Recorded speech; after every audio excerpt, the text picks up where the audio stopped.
Welcome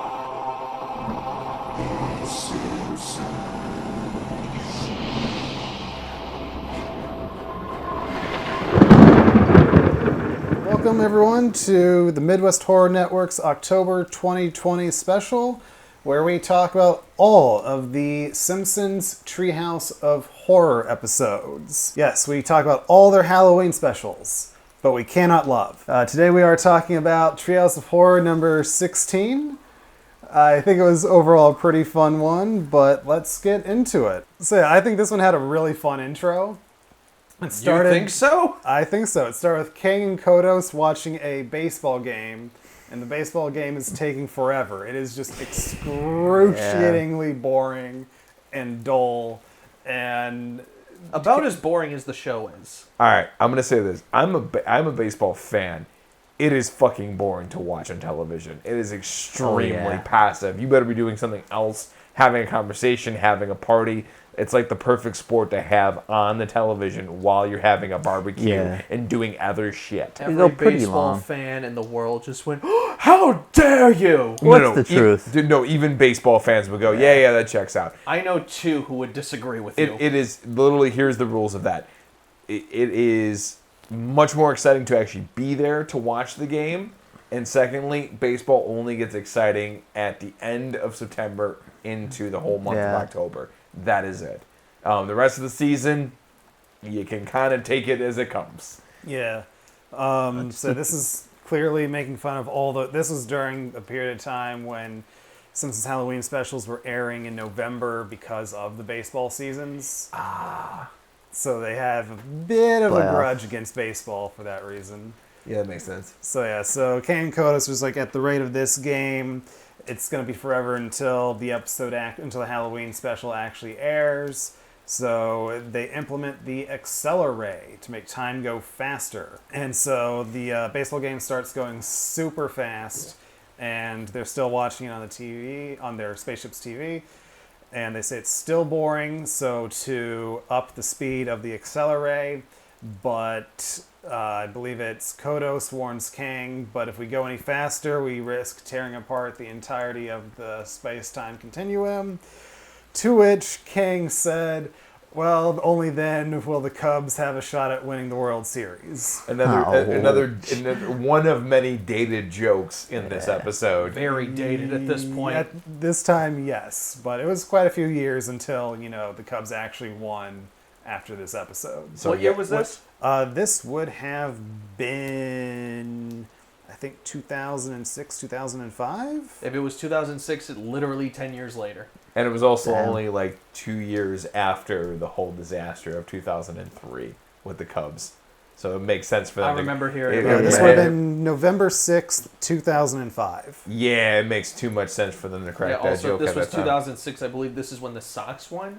Yes, that's true. That is also true. We're getting very topical about baseball history here. I know nothing about baseball. Yeah, that was. I work with Wes, so I'm forced to know about it against my will. So, Brendan, real quick, 2003, we were 9 innings away from going to the World Series. Okay. We had made it all the way up to actually going to the World Series. We're going to win our pennant, and we lost in the last final game, Game 7 back in 2003.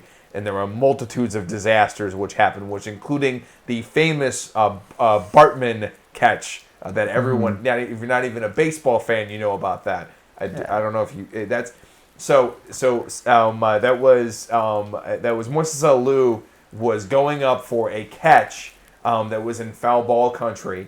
He literally reached up for the ball, and an eager fan, Bartman, reached for the ball and then fumbled the catch for it, and it's this big thing, and then that's when the whole game went to hell. He had to flee the state. The state's Actually, I do think I heard about that. And then all the crazy Cub fans blew up the ball and they blew up the chair, so you can no longer sit in Wrigley Field. That chair no longer exists of where he sat. Yep. But and then funny, 10 years later, they invited him to the World Series game. They did do that, but it was a little bit of a catharsis feeling. But I'm gonna quote a very, very famous Miller Lite commercial where it made fun of all the traditions of sports. It's only stupid if it doesn't work.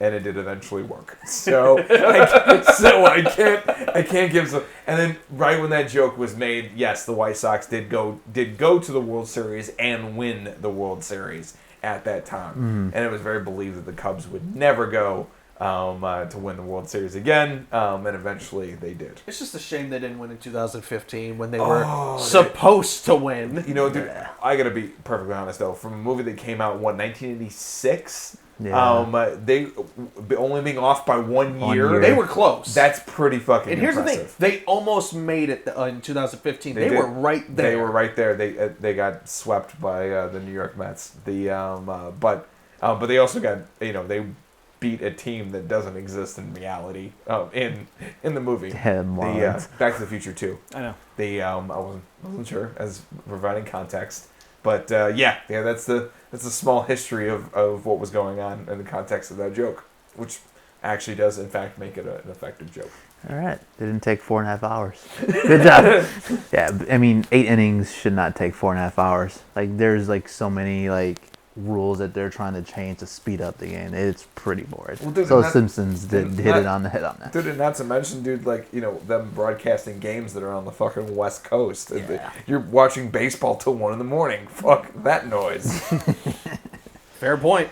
So yes, they speed up the accelerate even further, and it just goes nuts, starts sucking everything in. The oceans, land, the earth itself, God. the fabric of the universe, God himself, who is just holding on for dear life before he gets sucked through.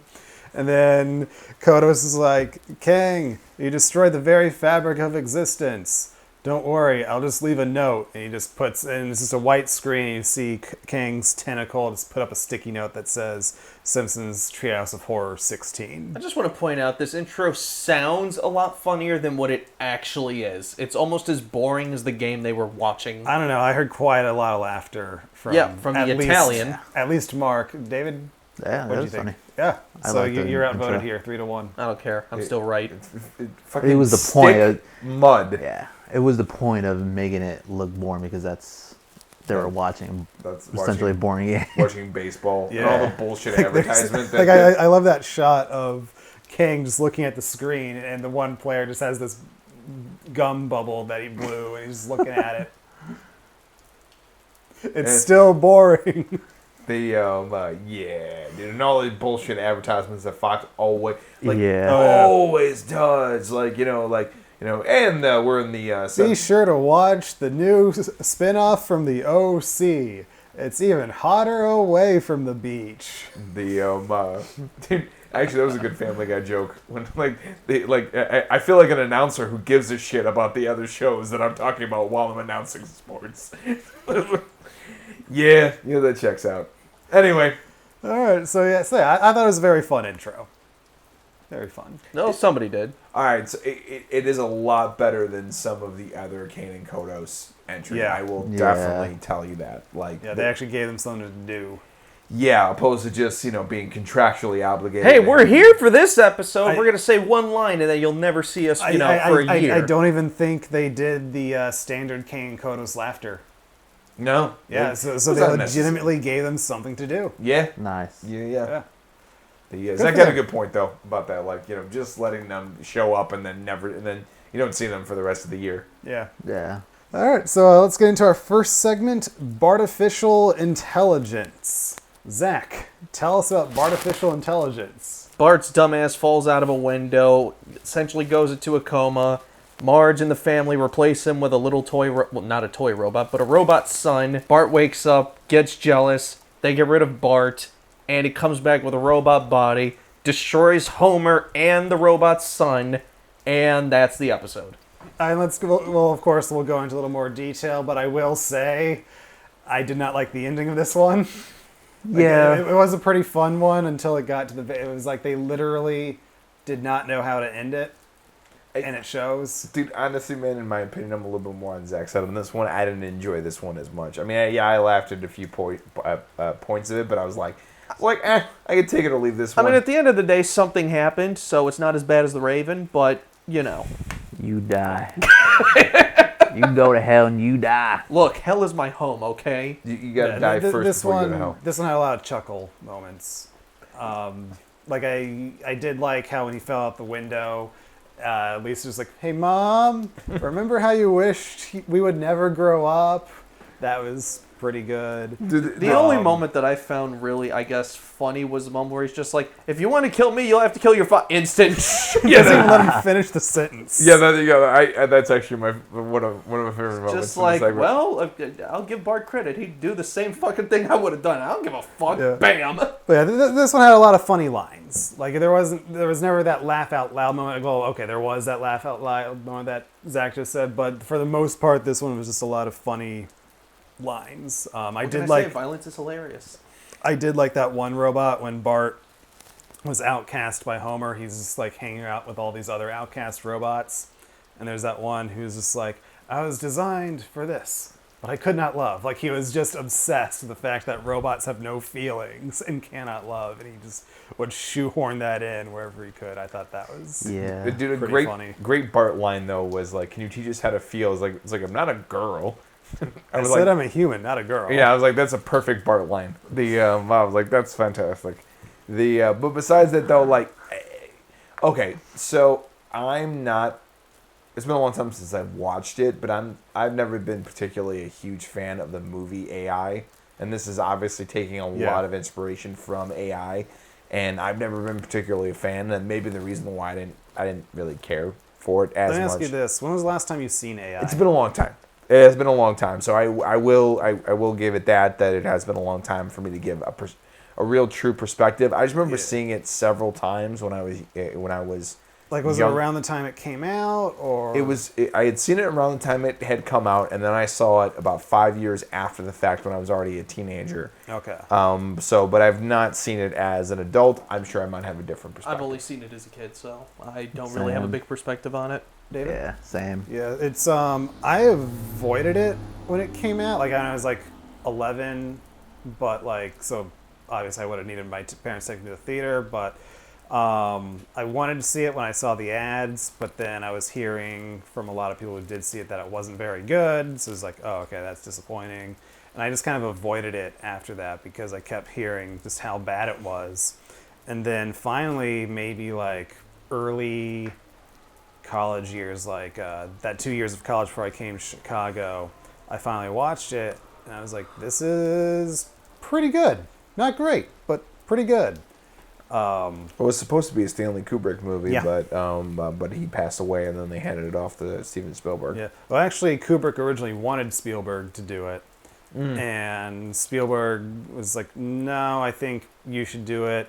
And they sort of went back and forth, and then Kubrick said, okay, I'll do it. This will be my next movie. Then he died. Then Spielberg took it over. Yeah. I think it's underrated. I don't know why it got the terrible reviews it got when it came out, but I actually think it held up pretty well. Not one that I'd watch over and over and over again, but for the one time I did watch it, I enjoyed it.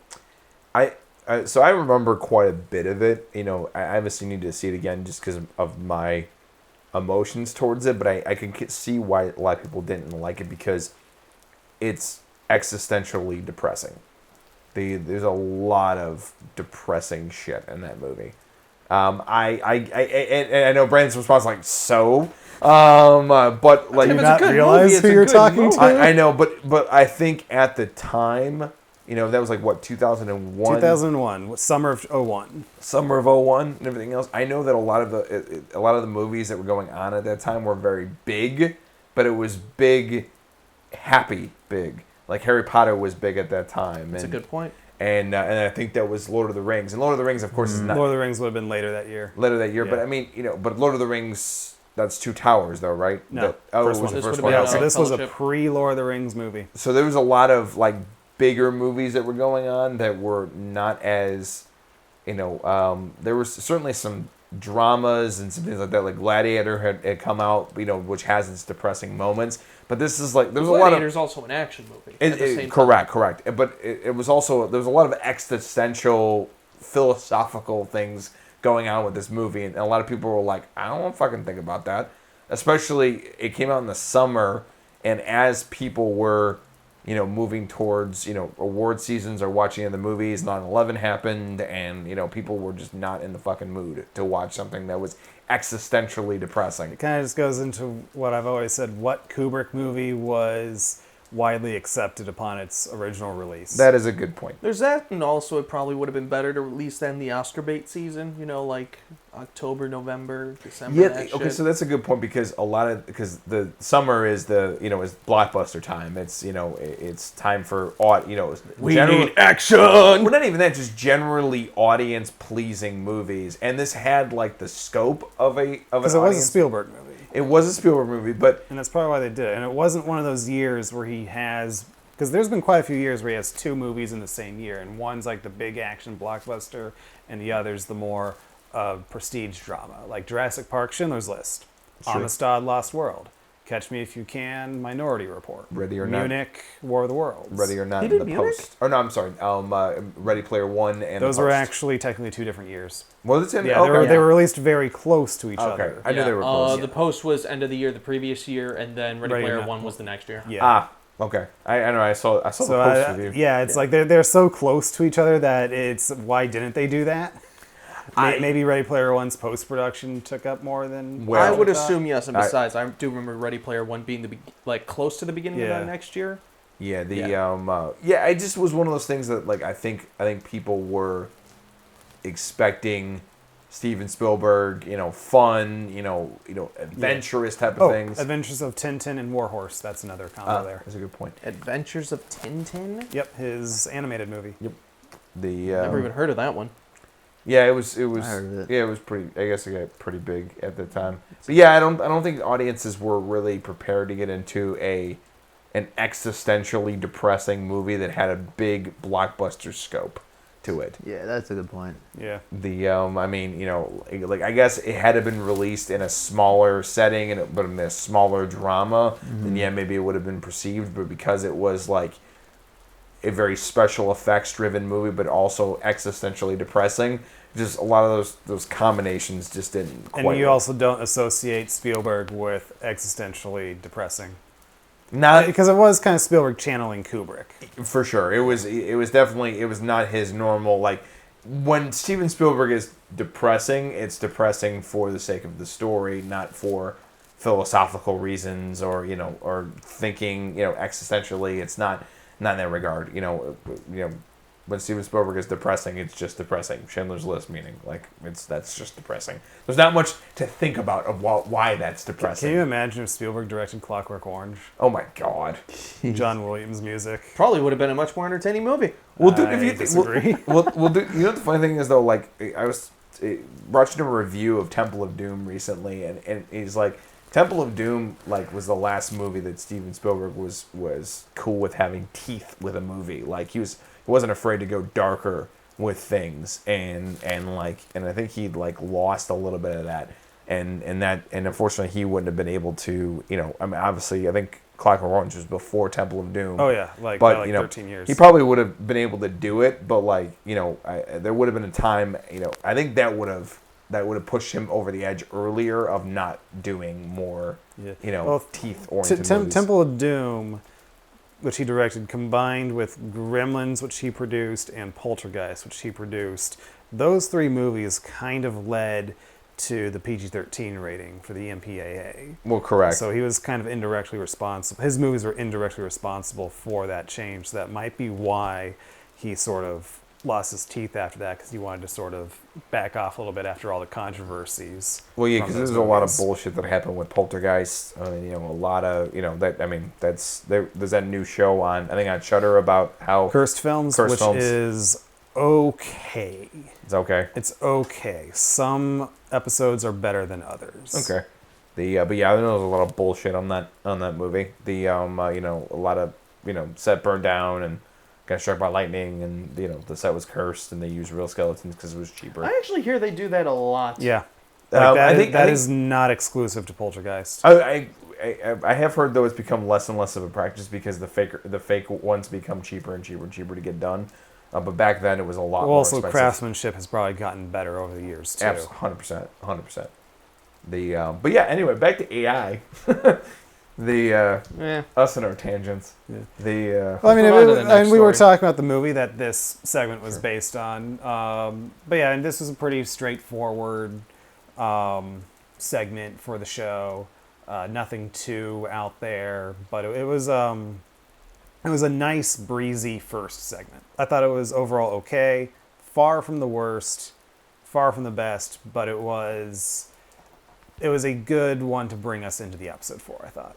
I'm gonna put this into the category of those. I'm gonna forget about it in T-minus 10 seconds. I think I've come to this conclusion with Treehouse. I'm either only gonna remember the really, really good ones or the really, really bad ones. Like a lot of those middle ones, I'm just gonna forget about. Yeah. But I will say I hated the ending of this one, Yeah, it was weird. where it's just like it turns out it's Homer's dream and he's really Oh, possessed by yeah, the devil. like, That's right. Oh, that yeah, that's was right. the ending. Wow, that's how bad it was. We completely forgot about that. I literally shouted out, "What the fuck?" Yeah. And it had, although I kind of feel fucking cheap because it did have like one decent joke that I chuckled at, and I'm actually pissed off that I chuckled at it. When Marge says, "I'll call work and let them know that you're not coming in today," and he went, "Woohoo!" And I went, "Oh," and I laughed. Which by itself, that is funny. Yes. But taken into the context of it's that whole it was a dream thing, because like literally It's before, lazy. yeah, Lazy, because yeah. and I thought they had a good note to go out on before that anyway, because Homer was of course cut in half by Bart, and they put the little robot boy's legs on Homer's upper half of his body, and the legs basically give out from under the weight. They could have just had a little one-liner in response to that, cut to commercial. But no, they had to put that stupid dream sequence thing in there. Yeah, which was just completely pointless. It's just Yeah. adding unnecessary shit that just doesn't need to Yeah. exist. Kind of ruined the segment because the segment in general was actually pretty decent. Yeah. And then It the is. ending, it was all right. It wasn't, the It worst wasn't one. terrible. Yeah. Yeah, and I'm not saying that the whole dream, I'm not saying the whole devil possession thing, it wasn't funny. It's just why is this the ending to an artificial intelligence spoof? Yeah, it was like out of place. Were they? I essentially. mean, like, were they trying to fill runtime? Which That very well could be it. that could be it, but it's also I feel like they could have put that runtime towards more costume jokes in the third segment. That's a good point. Yeah, that is a good point. I would have liked that more. Yeah, but we'll never know. So any final thoughts on artificial intelligence before we move on to segment 2? Couple good jokes, but overall, it's just going to be one of the middle of the road episodes that I'm probably going to forget about, except for a memorable shitty ending. I enjoyed the little competition that he had, essentially trying to win over the friends, trying to win over the love for his mom, where he's picking flowers, but then the AI triggers or opens like one of the circuit boards and messes with the wire and turns all the city building lights and says, "I love you, Mom." So I enjoyed the competition between him and the robot son. That did feel like a whole kids thing. Like that felt like something that would happen. It in would real happen, life. yeah.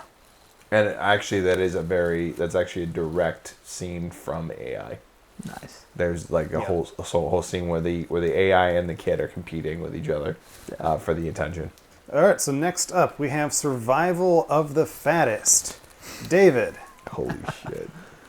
Well, this one is also a spoof. I forget the film. The Most Dangerous Game. Most Dangerous Game. When did that come out?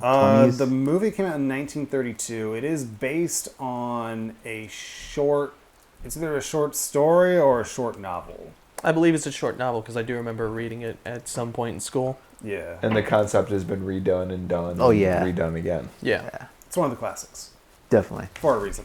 The Homer is invited to Mr. Burns' house for hunting. Mm-hmm. I think he invites a lot of the more overset weight characters like Chief Wiggum and Dr. Hibbert, and then you got There's some Carl skinny Lenny. guys too. Yeah, You like still got Carl and Lenny. Lenny. You got Mo. Professor Frink there. But Yeah. like he pretty much any Clumsy, yeah.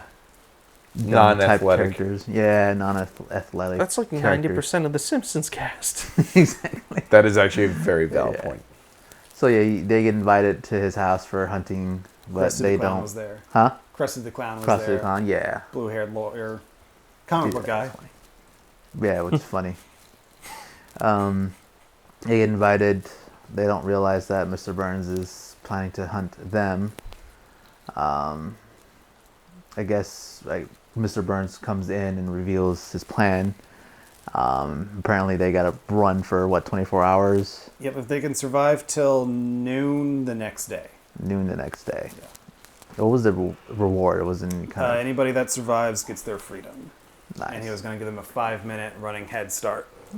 Yeah, and which comic book guy's like running until noon? Just shoot me now. Which he does. Which he does. And then he makes his lawyer create like a contract that would hold in court for this type of competition. It's probably the dumbest thing he could have done. Yeah, because once he's done writing the contract, it's like, here we go, this will hold up in any court. All right, thank you. And shoots him. Yeah, that joke was pretty fucking funny. What else? So yeah, after that, everyone begins their, run and hide from Mr. Burns, and he's going hunting them, and Homer runs by a tree where most of the cast is hiding up, and then he's like, hey, quick, Mr. Burns is coming. Climb the tree, and Homer climbs it and grabs on a branch and sort of tilts the tree, and then Turns into a catapult, Yeah. essentially. Instead of shooting skeet, you're shooting people. Pretty much. pretty much instead of But he misses Mo. Oh, yeah. yeah. Omo. Yeah, he misses Mo. He lands on like one of the was it antenna? Like a weather vane. Yeah. Yeah. Right on top of the house. And then he's like, all right, well, since I'm gonna, die, I might as well scratch a lotto ticket I had in here, and he wins $1 million instantly, which gives him the motivation to try to survive. It's like, maybe if I get up and not die, and then Chief Wiggum falls on top of him and kills him. Just fucked up for Mo. Yeah. Thus the end of Mo. Yeah. I think Krusty was like the next one to die. Yeah, and that was where they brought in, was it Terry Bradshaw? Yeah, as Terry an Bradshaw. announcer, and Mr. Burns just unloads on Krusty. Yeah, Just mind like you. empties one gun, starts firing another. Yeah. Terry Bradshaw's like, you hate to see that showboating in sports. So it makes it's what it really concerns me about the future of this sport. I was like, Jesus. Which it shows Marge and Lisa actually watching it on the TV. Yeah. Marge grabs the TV guide. She's like, I should have known something was off. Yeah, essentially Mr. Burns in a Jeep with the rifle pointed at Homer as the cover. There's also when he got Apu, which I think Apu was the first person he got after they ran out of the mansion. Yeah, that was funny. He's like, I smell curry and fear. Yeah, smell curry and fear. Bam. Kills It's like- Apu, and he gets reincarnated as like a was it a rabbit? Yeah, Rabbit. the rabbit. Cannot Yeah. kill a Hindu. You cannot and he kill a gets caught in Hindu. a bear trap. Help me, Jesus. Help me, Jesus. I thought it was kind of funny that everything's like being televised on Fox with Terry Bradshaw. Yeah, that's It still gets that me, is man. 2 sports jokes in one Yeah. one episode. Anyway, eventually after the catapult, he corners Homer, or he thinks he corners Homer, but he took his clothes off and put it on Barney's dead body and was more of a Using him as a puppet. use him as a puppet, and then falls off the tree. Almost breaks his friggin' neck. Mr. Burns got the rifle in his face, ready to shoot, and Marge comes up and whacks Mr. Burns and Smithers with a pan because Homer has been gone for 18 hours without calling. So if anybody who's married and sees David, that, tell us all about that. yeah, that's a no-no. You will get whacked. So what's the longest amount of time you've gone without calling? Was it 18 hours? Close, yeah. Oh, Yeah, it's... Oh God. way to turn my joke into something serious here. Yeah. He came That's not home. a Lily joke, was there it's with the the truth. shotgun. Where the She had fuck were one, you? yeah. I'm glad she doesn't have her gun license. You either coming home to that, or she turned the whole house into the Beetlejuice house. She hired a set decorator to turn the entire house and maxed out all the credit cards to turn it into an authentic Beetlejuice house or some other Mark, please don't give my what wife would any be, ideas. It would be like that episode of American Dad where Stan goes fishing on their anniversary because he's trying to avoid her because yeah. it's 1 year since a huge fight that they had. And then his coworker asks him, what was the fight about? I forgot our anniversary. oh Jesus. Wait, he's like, hold it, wait. Ooh. dude, or How I Met Your Mother when Barney disappeared from Quinn and he came back to the apartment and it's like all pink and everything else, and she's like, I called a home designer and everything else, and I said, what would the inside of Tinkerbell's vagina look like? And the kid just went crazy. It's literally like this giant pinked out craziness. She even replaced his luggage. So moral of the story, don't disappear away from your wives or girlfriends for 18 hours because crazy shit will happen. Yeah. What happens after Marge knocks them out? Makeup sex, because that does happen. Because why not? And Yeah. then Terry Bradshaw kind of being creepy watches them. Yeah. I'm putting this on my bucket list. Whatever the fuck he says. He's like, here we go, their makeup Not, sex. not and- the creepiest moment of this episode, though, but we're getting to that. I don't remember. and as Chief usual, Wiggum in segment 3. Yeah, we'll get to that in a second. Yeah, we'll get to that soon. Then he says, as usual, Fox is gonna, cut to commercial during the good stuff, and then Homer unzips her dress and is like, oh, or not. Or not. That's going in my playbook. That's it. That was, That was a good line to go off of. yeah. Yeah, overall, it was bringing the most interesting game into The Simpsons, Yeah. especially since Mr. Burns is hunting multiple people instead of just one. I thought they did a pretty good job with it. I read the book when I was in high school, and I also saw the 1930s movie probably in college. And it was actually a really good movie. It was actually filmed on the same sets as the original King Kong. Ah, Yeah, Oh. very cool. yeah, really good movie. I highly recommend it. Nice. Yeah, I enjoyed this segment. Yeah. Any other thoughts on it before we move on? No, it was pretty straightforward. It was fun. The poo joke was funny as hell. There's a lot of good stuff in there. It's certainly not like, it's not one of those ones that I go, oh, that's surprising. Mr. Burns participating in this, yeah, no, not shocking at No. all. Yeah, they used the personalities of the characters to good advantage in this one, I thought. Oh, of course. The comic book guy one was pretty funny. Then the lawyer bit was pretty funny. Yeah, it was... What was that one that we talked about where it was like, I had the issue of somebody wasn't acting like their character? I don't remember. I have no idea what you're talking about. Me Oh, either. it was Ned Zone, the Dead Zone spoof, and I was talking about how they made Homer dumber than usual. But Homer's always dumb. Like, he's dumb, but it's a certain kind of dumb. Like, that one, that wasn't Homer dumb. That was just... They were purposely making him dumber than usual just for the sake of the story. I don't know. I feel like the two dumbest characters in television history are SpongeBob and Homer, and it's a pretty close tie for them. Dude, I don't know, man. That shit with using Barney as a puppet was pretty fucking clever. So Yeah. If that anything, was- that's out of character. That's making him smarter than usual. Because like people forget that in the earlier seasons, like the golden age of Simpsons, Homer does have his not smart moments, but he's not an idiot. Like, I feel like the stereotype has become, or lesser writers have made him just an outright idiot that has no regard for his surroundings or the feelings of others. But I do feel like a lot of people do forget, because of that's become the stereotype of Homer, that he is actually a very, even though he's not the most learned person, he's aware of his surroundings. He does want to do best for his family.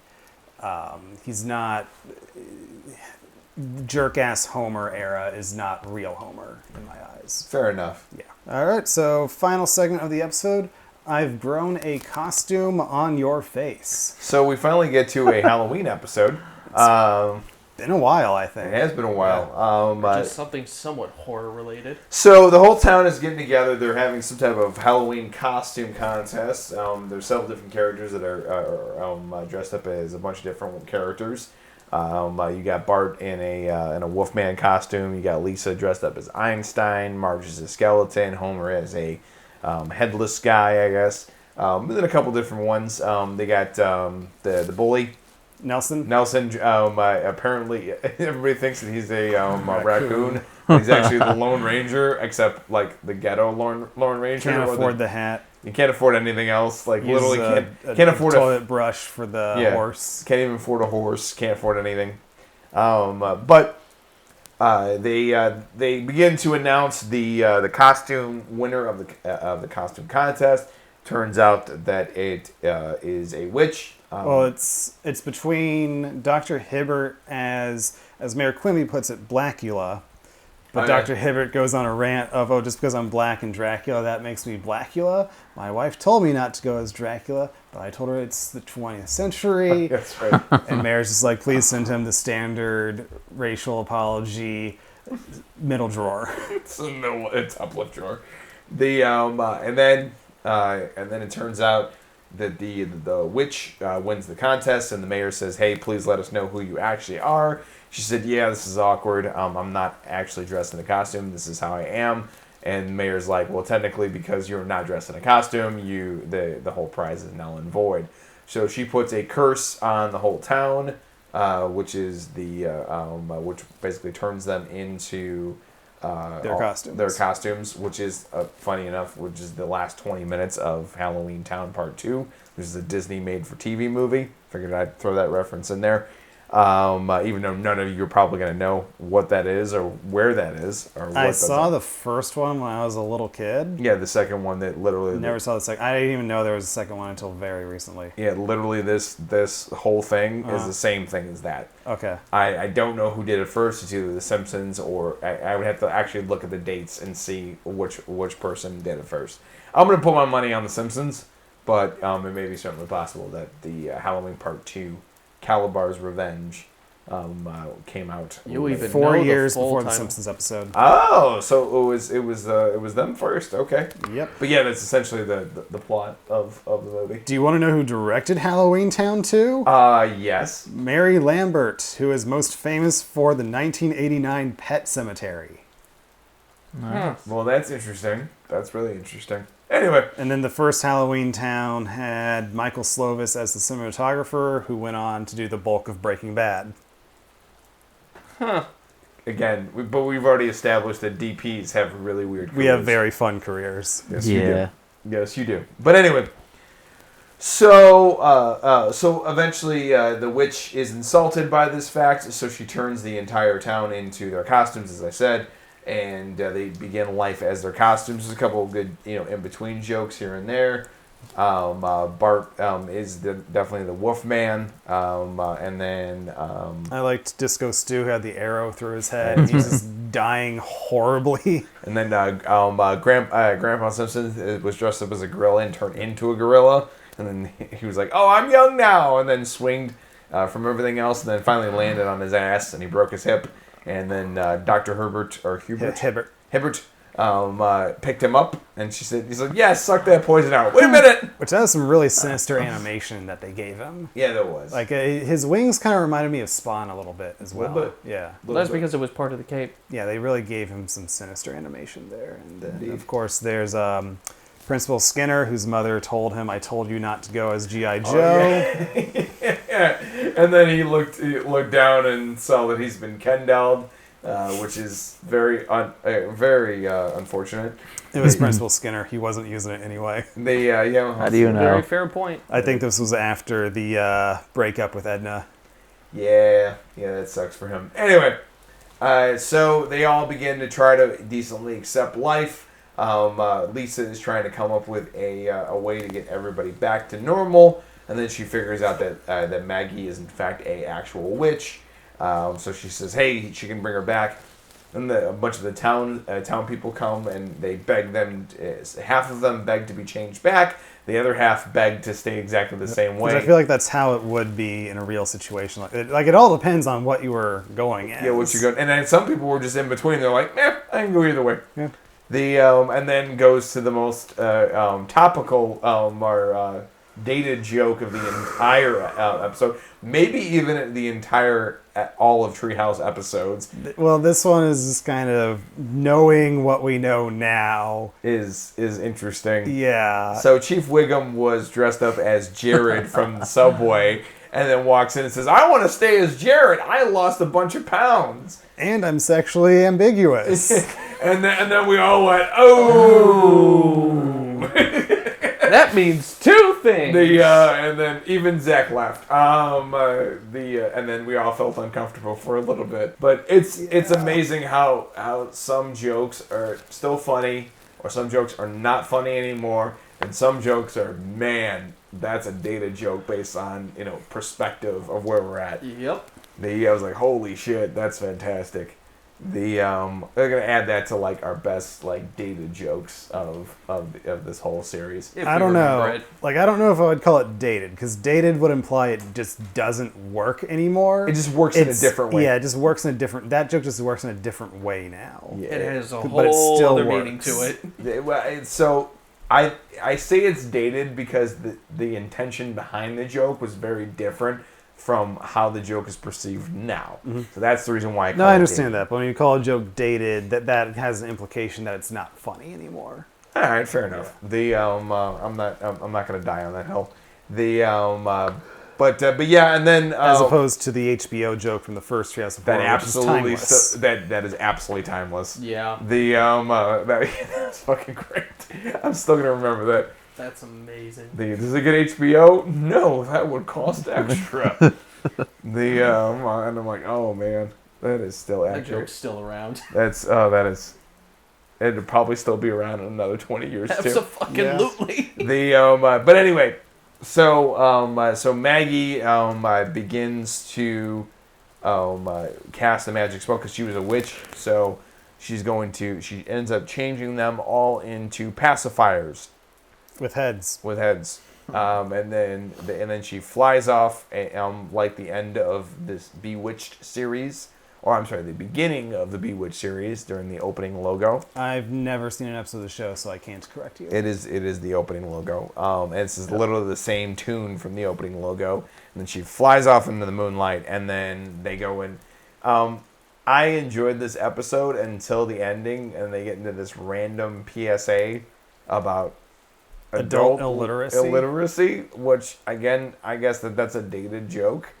It's so dated I don't even understand what reference it's from. It didn't even work with me when I was, it was 2 days before my birthday that year. So I would have been 14 when I saw this. It's It funny. didn't work for me then. It doesn't work for me now.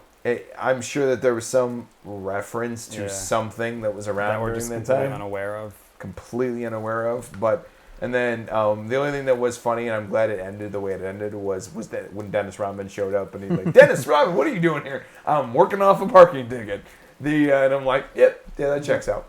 Even though it would probably be way worse than a parking ticket, knowing Dennis Rodman. Yeah, I did like the Dennis Rodman part. Yeah, and I'm pretty sure that's him.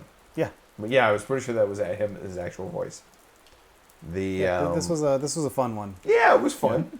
I wish that they would have cut out the whole exorcism thing, like you were saying from the first episode, to make more time for more.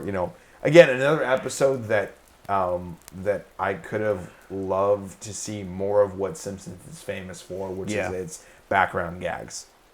I would have liked to have seen more of Yeah, those. because like in the background when all the townspeople are at the Simpsons house, one I did catch was you actually have Moe as Hugh Hefner, and he has two Playboy bunnies around his arm. He has his arms around two Playboy bunnies, and it's just like I feel like there's a gag that they could have done if they had more time. True. I'm sure there's more that they could have done, but that was one that caught my eye. 110%.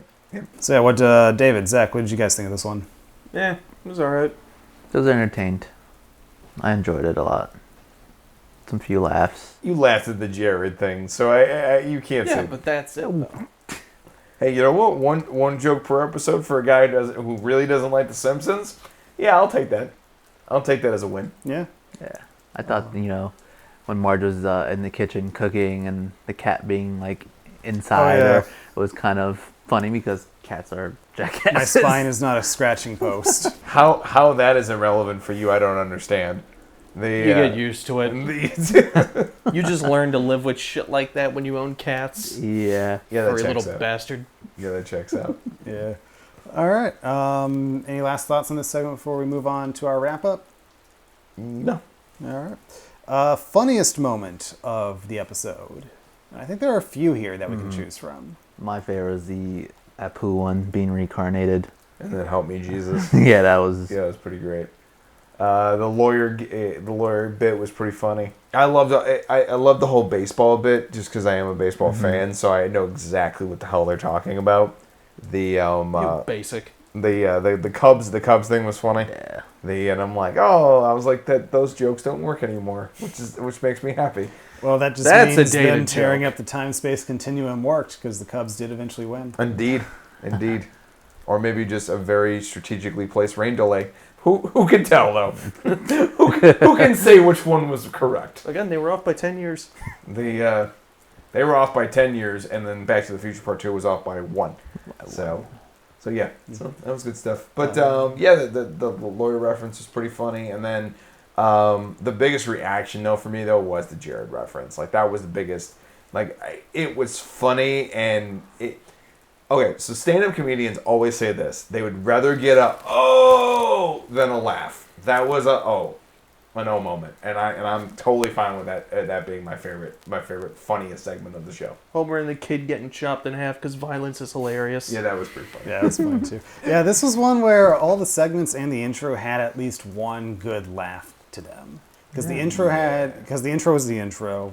That was all one big joke that I really liked. First one had Homer getting cut in half. Second one had Apu getting reincarnated. Third one had Jared and G.I. Joe. So yeah, they definitely had some good jokes in this one. I'm going to go with, just because you all pretty much mentioned all the other, like it's no one really rises above the others. So for mine, just so we hit all of them, I'm going to go with Principal Skinner's G.I. Joe as my funniest moment. Yeah, it's pretty. Just funny. so we can hit all the bases. All your bases, all your baselines. I like it. Yeah, because even if he wasn't getting any, I mean, you know, it is called masturbation too, so and you can't really do that either. So You got nothing. It's that reminds me of the Mr. X episode of Simpsons where Homer's just putting like all the town's dirt on a website. And Principal Skinner's reading the page, and he's like, "Our mayor is corrupt," and you just hear his mother down the hallway. "Seymour, are you looking at naked ladies?" "No, mother. You sissy." Dude, or How I Met Your Mother, when Lily does the portrait of Barney and she Ken dolls him. She doesn't draw. She doesn't just draw his penis. I don't remember that. You don't remember that? Oh my god, it was fucking. She Ken dolled me. She got rid of Barney Jr. She missed out on little Barney. All right. Scariest, creepiest, grossest moment. When Homer actually grabbed the robot's neck and started fucking with its skin, I went a little. That's weird. Yeah, it's a little weird. Yeah, my scariest moment is Marge showing up and saying he was out for 18 hours, because I know how that feels. Yeah. That's horrifying. That's horrifying. horrifying. That's a different level of horror. That's a marriage scary moment. That's like you're gonna sleep on the couch kind of scary. Yeah. My back. That's great. But anyway, what was your? Uh-huh. I'm surprised you're not saying Jared. I mean, sure. Scary and funny at the same time. Mine's gonna be Mo having the weather vane through his back. That shot has always been super painful for me to look at, and it's still painful for me to look at today. Did you ever get stabbed with a weather vane, Brandon?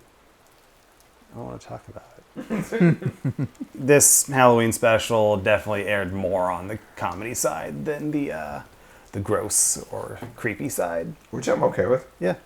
I mean, it should be both, but it's okay to have one that goes one way or the other. Worst segment. One. Yeah, I'm gonna have to go with one. Yeah, fuck it, one. All right, Unanimous! Very unanimous. Favorite segment. 3. 2. 3. And once again, it's up to me to decide if we're gonna have a winner or a tie. I'm going with 3, despite the hiccup at the end. I thought there was a lot of creativity there, but David, I do understand why somebody would pick 2, because 2 is definitely the most complete story. But I just had way too much fun with 3. I do wish the ending was a little bit better, but at least it wasn't the screw you that the first segment's ending was. True. Yeah, I know. The Raven was a complete dick in the mouth. And David just relates to the ending of two Yeah, far more. that's Like, pretty I much feel, why. like, I feel you, It's bro. rare that a comedic cartoon actually chills one of us to the bone. Yeah. It's pretty funny. 18 hours. Oh my god! But yeah, so that's Treehouse of Horror 16. I thought this was a fun one. Not one of the classics, but yeah, it was a very light, breezy. It was funny. And it was actually funny. It wasn't groan-inducingly funny. This is gonna be like the top end of the in between episodes for me. Yeah. Like, you know, like it's gonna be, I will remember segments of it, but I will not remember the whole episodes. Yeah. Like it'll be like, you know, Brandon will say, "Hey, do you remember that joke?" And then I'll be like, "Well, what episode was that in again?" And then they'll tell me, and then I go, "Oh yeah," and then that happened. That happened. Like And you won't go, oh yeah, that one. Yeah, It's, like it's not that. oh no. Like I've told before, the ones that are really bad I'll always remember. Like, you know, the Raven. Oh no, you don't start now, you son of a bitch. Dude, I hate that. And Team Raven forever. So yeah, I thought this was a fun one. That's it for today for the Midwest Horror Network's October 2020 special. You can listen to our regular podcast, the Nightmares Podcast, wherever you listen to your podcasts. That was saying podcasts a lot. Also be sure to look us up on social media at Midwest Horror Network on YouTube, Facebook, Instagram, and Slasher. And make sure, don't forget, if you are on YouTube, make sure you click that lovely subscribe button and that little bell to be notified every time we post something brand new. And you can check out all of our other awesome shows that we have on the Midwest Horror Network. Thank you so much for checking this out. We will see you tomorrow on the next episode of the Treehouse of Horror Halloween October special. happy October 16th.